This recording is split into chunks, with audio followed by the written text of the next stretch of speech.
Buenas tardes, amados hermanos del Diplomado de Exposición Bíblica. Desde la semana pasada les tengo esta deuda, pero hoy, gracias a Luz Bartito que me está ayudando, pues hemos preparado este tiempo y vamos a hablar sobre el discurso informativo, que es el que toca este viernes.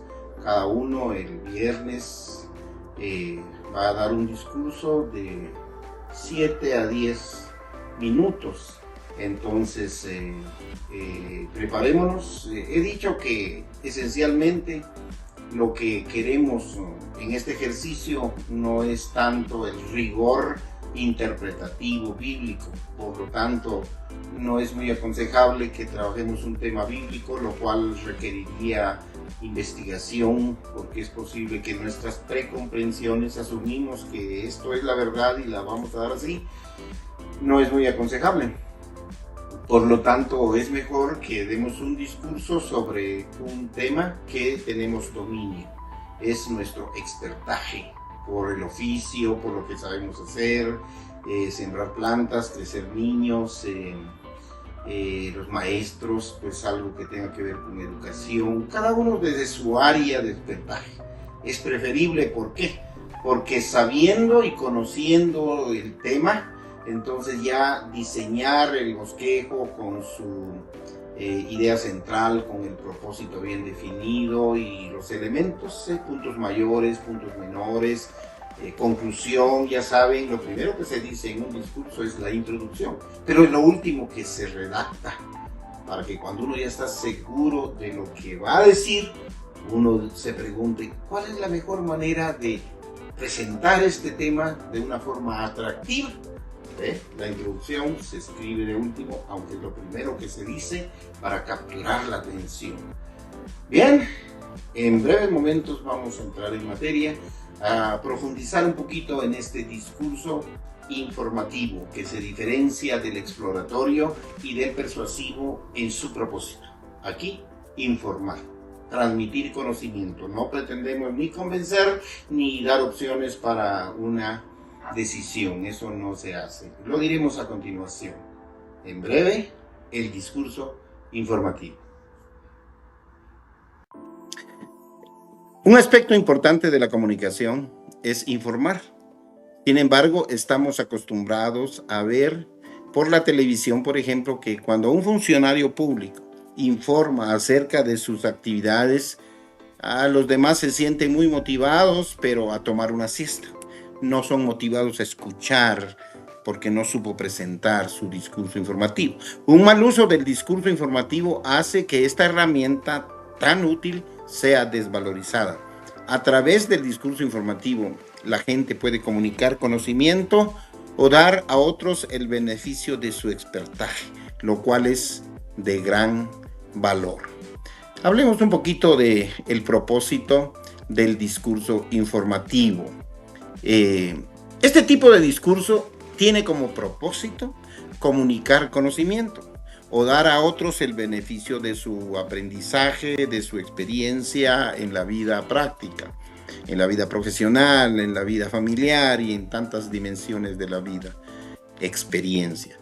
En otras palabras, no se busca cambios en actitudes o mover a la acción, tan solo se busca que la audiencia conozca algo que antes no conocía. Hay algunas diferencias en los tipos de discurso informativo, hay una variedad también. Hablemos primero de el reporte oral. El mejor ejemplo es un informe de tesorería, por ejemplo, eso es un reporte oral, o un informe anual de las actividades de cierto grupo o de su trabajo, memoria. Entonces, por ejemplo, los maestros a fin de año, los directores de establecimientos educativos tienen que hacer una memoria de labores. Han de describir las actividades, los eventos y todo eso. Pero, claro, aquí estamos hablando de 7 a 10 minutos para hacer un reporte oral.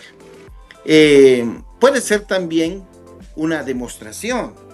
En ella se pueden mostrar a la audiencia las propiedades o componentes de tal o cual producto. Sin embargo, si se motiva a la audiencia a comprar, ya no es informativo. Ese es el riesgo de estos discursos que demuestran efectividad de algún artefacto, de algún producto.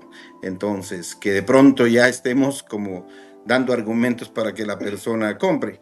No debe ser ese el fin de una demostración. También puede ser el discurso informativo una conferencia.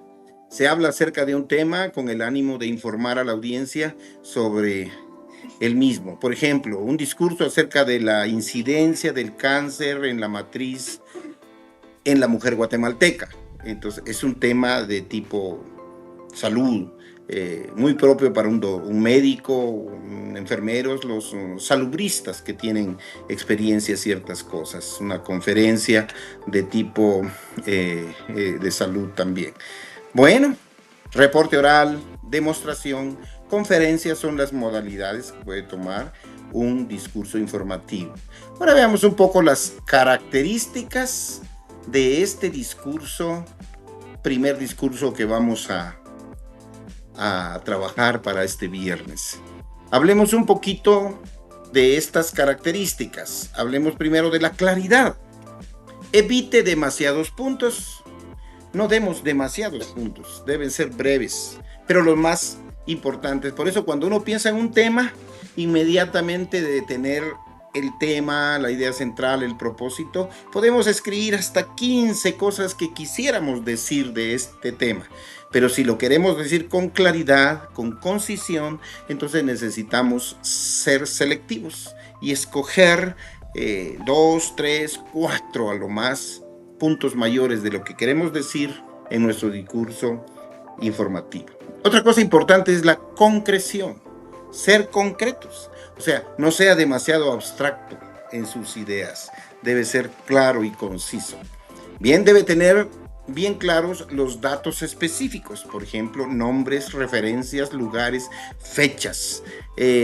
No podemos llevar una información sin haber investigado y tener claridad de que los datos que estamos dando son concretos. Si es un nombre, parece que se llamaba, no sé si era Dani, Daniel o algo, no. Eso no hace a alguien que va a dar un discurso con seriedad. Debe ser claro en sus referencias. Otro elemento importante como característica esencial del discurso informativo es que defina los términos que sean importantes. No asuma usted que la audiencia conoce todos los términos. Uno puede percibir si la gente domina un término o no, como para explicarlo. Por ejemplo, si usted va a decir entre su información, va a hablar del GPS, no asuma que la gente sabe qué es GPS. Necesita explicar esos términos que pudieran no ser conocidos de parte de su audiencia. Ahora veamos la asociación también. Asociación se define como la explicación de ideas y conceptos por medio de ideas y conceptos conocidos. Ejemplo, la explicación de la locomotora a un africano que nunca la ha visto. Entonces tenemos que ser muy hábiles para poder definir cada elemento de esa locomotora, si eso fuera el caso. Presentación del discurso informativo. ¿Qué hacer cuando vamos a dar este discurso? Atraiga la atención a su tema. Usted debe convencer a su audiencia que su tema es importante. Muestre la importancia y la relevancia de lo que va a hablar. Y para que usted hable con asertividad, necesita estar convencido de lo que va a decir. Hay que crear una necesidad de conocimiento, no una necesidad de que tienen que comprar, lo cual sería persuasivo. No. Hay que crear un sentido de necesidad. Haga sentir a la gente que necesita de esa información. La información. Satisfaga la necesidad que ha creado. Sí. Si yo voy a decir, miren, lo que van a escuchar es tremendamente impactante. Y a la hora de decir, no es impactante, entonces quedamos a deber. No, si realmente algo es impactante, digamos que es impactante. Si no, mejor no lo digamos, porque quedaríamos a deber. Necesitamos entonces satisfacer esa expectativa que hemos creado. Seleccione sus puntos sistemáticamente. Deben tener un orden sus puntos mayores de su discurso. Puede usar, por ejemplo, una secuencia de tiempo. Sí, en el tiempo. En el siglo I, el siglo II, tiempo. Antes, ahora, después, tiempo. Puede usar también una secuencia de causa y efecto. Da dos causas y luego da el efecto. O da un efecto y explica posibles causas. Puede ser eso. También puede usar secuencia de problema-solución. Puede uno informar sobre un problema describiéndolo en el punto 1 y punto 2 y en un tercer punto dar la solución de ese problema que se describió antes. Eso sería entonces una secuencia de problema-solución. También puede armar sus puntos mayores usando una secuencia de orden. Sí. Primero, segundo, tercero. En primer lugar, tal cosa. En segundo lugar, tal cosa. Porque eso que estamos exponiendo, nuestros puntos mayores, tienen un orden lógico. Por lo tanto, este es la oportunidad de usar números ordinales. Primero, segundo, tercero. Bueno, detalle la información. Explicaciones, hechos, comparaciones nos ayudan a que la información se vaya captando paulatinamente. Utilice adecuadamente las ayudas visuales. Podemos usar alguna ayuda visual, pero no debemos centrar demasiado la atención en la ayuda visual porque entonces perdemos de vista el propósito de un discurso. El propósito de un discurso es demostrar que podemos hablar y que estamos aprendiendo y que estamos mejorando. Entonces, lo que se califica es la exposición, el discurso, no tanto la calidad de la ayuda visual que pudiéramos tener. Ayudan a la comprensión las ayudas visuales. Es bueno usar algún tipo de elemento para que la gente mire. Ayudar también, eso ayuda a la memoria, también a recordar. Usar alguna ayuda visual nos ayuda a recordar también. Apoyamos la memoria.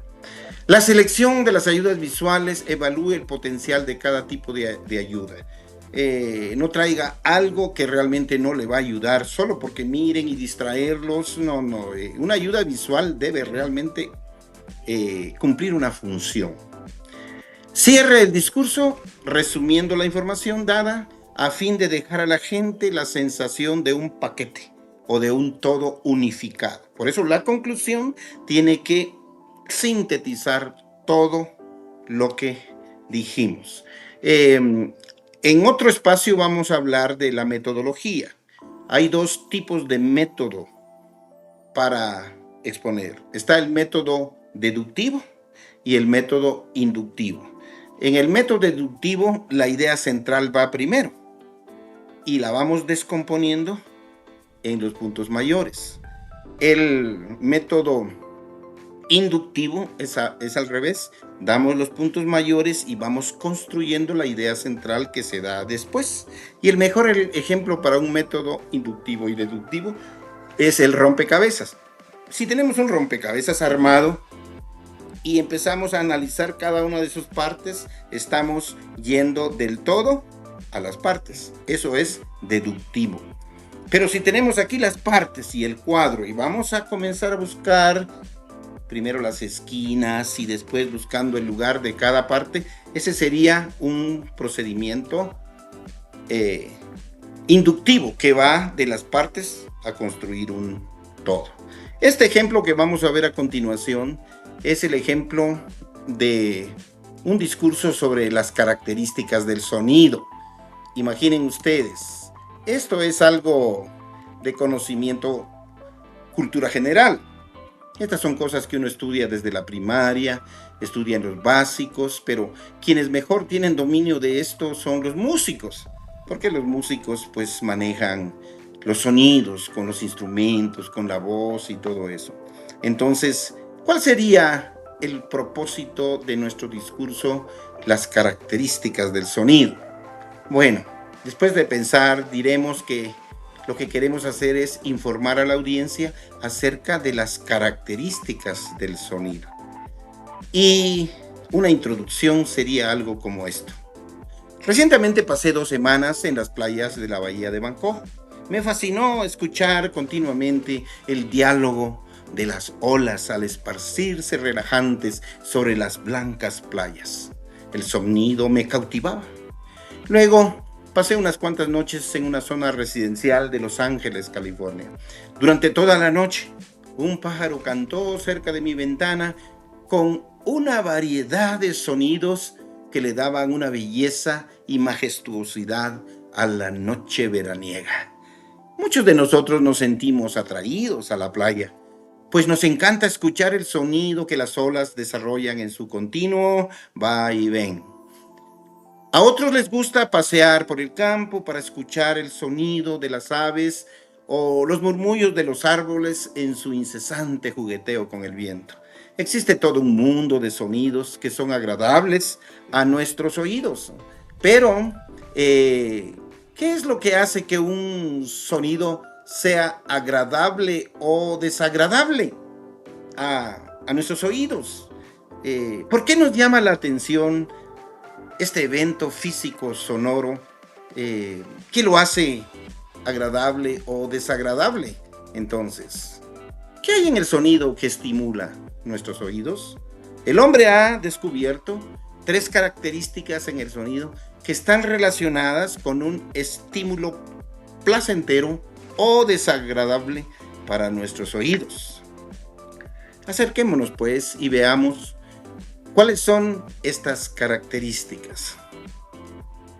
Todo sonido cuenta con una altura. La primera característica del sonido es la altura. Un sonido puede ser agudo o grave.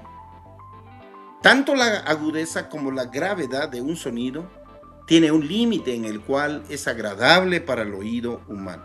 Por lo general, el canto de las aves es agradable puesto que varía en su altura. Un ejemplo por medio del cual podemos entender mejor la altura del sonido es la guitarra. Cada cuerda en la guitarra tiene un sonido distinto. Oiga, ese es un sonido grave. Ese es un sonido alto, agudo. La cuerda más gruesa y la menos tensa da sonidos graves. Grave, agudo. Que la cuerda más delgada de agudo y la más gruesa de un sonido más grave. Eso es la altura. Alto, bajo. Pero también, aparte de la altura, el sonido tiene también otra característica. Intensidad. Es la segunda característica del sonido. Comúnmente se le conoce como el volumen. O sea, un sonido fuerte o suave, eso marca la intensidad. La naturaleza misma produce sonidos de distintas intensidades. Por un lado nos fascina el ruido de una catarata que se estrellan las rocas allá abajo, hace un estrépito. Y por otro, el suave canto de un grillo en la noche silenciosa, allá a lo lejos. El hombre también puede producir sonidos de diferente intensidad. A veces notamos que ciertas personas hablan muy suave y es difícil oírles. Hay que pasarles un micrófono porque su voz es tan suave. Normalmente las mujeres tienen voz suave. No todas, hay algunas que lo tienen bien grave la voz. Otros hablan muy fuerte y hasta nos parece que los oídos nos van a reventar porque, hoy, ¿por qué tienes que hablar tan fuerte? No estamos lejos. Bueno, para entender el sonido no solo debemos pensar en su altura, sonidos bajos, sonidos agudos, sino también en su intensidad, sonidos suaves, sonidos fuertes, pero tenemos una cuarta característica. El timbre. Cada sonido tiene un timbre. Por timbre entendemos la diferencia que existe entre varios sonidos. El canto de la rana se diferencia del cadencioso canto del canario. El sonido del pato, cuac, cuac, cuac, es muy diferente del de la chicharra, chirrin, chirrín.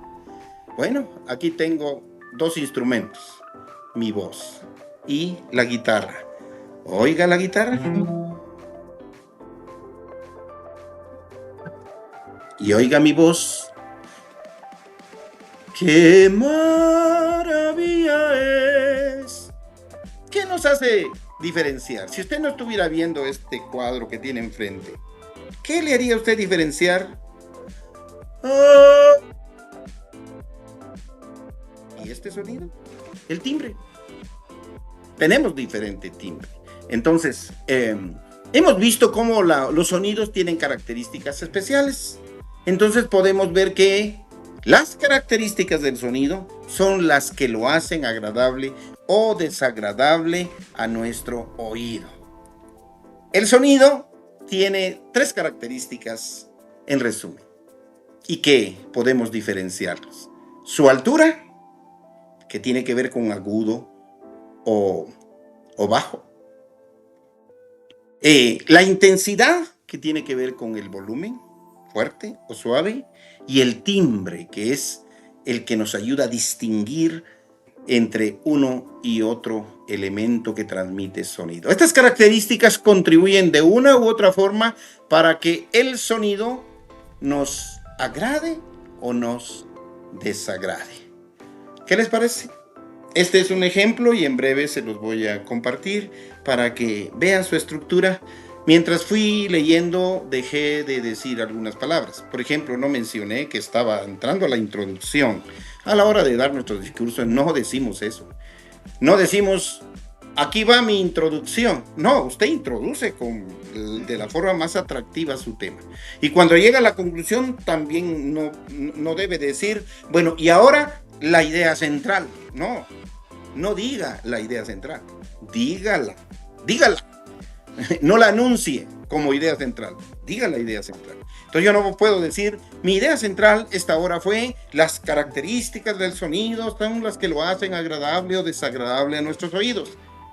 No digo eso, simplemente digo, como hemos visto, las características, bueno, la idea central debe decirse con cierto énfasis y decirla un par de veces, decirla, si como ven, este fue un procedimiento inductivo, vamos de las partes al todo, que es la idea central que dimos de último.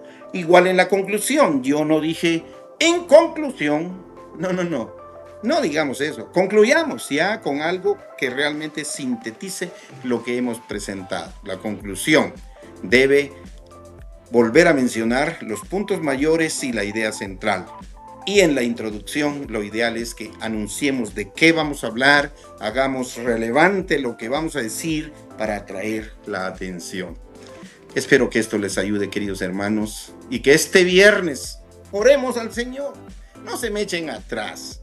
No comiencen a decir, yo no puedo, es que todo iba tan bonito, pero ahora tengo que hablar y eso a mí se me pone roja la cara y yo no puedo hablar. Sí podemos. Diga conmigo, todo lo puedo en Cristo que me fortalece. Sí se puede. Sí podemos. Solo que tenemos que estudiar, tenemos que practicar y muy pronto estaremos contentos de superar nuestras dificultades, de vencer nuestros temores y ser exitosos para hablar en público. Muchas gracias. Nos vemos el viernes.